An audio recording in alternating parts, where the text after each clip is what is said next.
Freddie, can you share your monkey metaphor? Yeah. I use this, I use it in every smoking session. And it's a true story. Back in maybe late 90s, my son Anthony, who now works with me, he gave me a book. It's called Zen and the Art of Motorcycle Maintenance, yeah? It's a famous book, it's like a hippie book. It was written in the 1970s by a man called Robert Pirsig. And when he gave it to me, he said, "Dad, you need to read this book, it's a cult classic." But when he gave it to me, my head wasn't in the right place to read it. It's one of those books. But I eventually got around to reading it, and it is a great book. In the book, what the man's talking about, is when I'm talking to my clients, so what he's talking about, what he's actually talking about is quality and what it means, something I know you understand. But what he also talks in the book about is values and what he calls a value trap. Things that aren't any good for us, but we place a value on them and they hold us to it. It can be lots of things, certain kinds of relationships, kind of friendships, certain jobs. They're not any good to us, but we hang on to them anyway. You know, I often see girls who are in violent or disgusting relationships, but they hang on to that man because they're scared of being on their own. And you'll probably have friends like it. That's what I would call a value trap. Well, in the book, he likens one of these value traps to this monkey trap. It's known as the old South Indian monkey trap. It's a brilliant, cruel, but effective trap. And what they do in this part of the world is they take a coconut, they cut a small hole in it, then they hollow it out. Then they chain or tie the coconut shell to a stake in the ground. Then they put some rice in the coconut.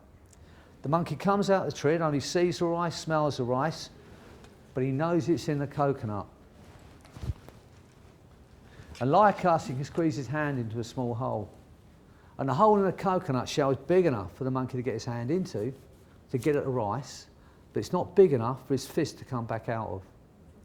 So he reaches in, grabs a fistful of rice, now he's stuck. And he's held to the stake in the ground by nothing more than his own fist. But the monkey will be killed.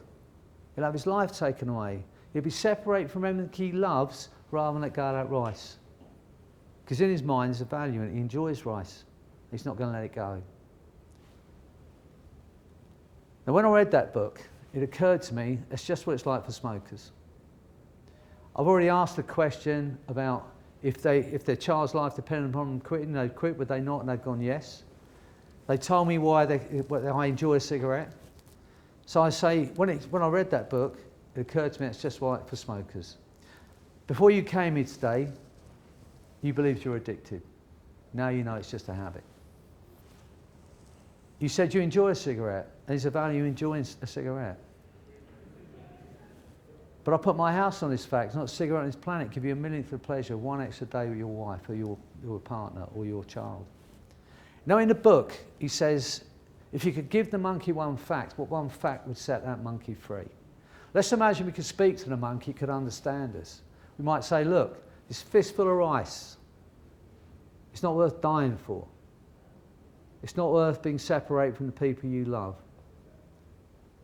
And the only fact the monkey needs to know is he can open his hand. If the monkey understood this and believes, he's going, you're right. You let go of the rice, be back in the trees. And this is why I look at my client and say, there's one fact. If it were to occur to you, it would allow you walk away from this habit forever. Unfortunately, I don't know what it is because I'm not you. But somewhere in your years of living, that fact exists. I know it does. Now, it may be the fact you can do it. Before you came here today, you didn't believe you could do it.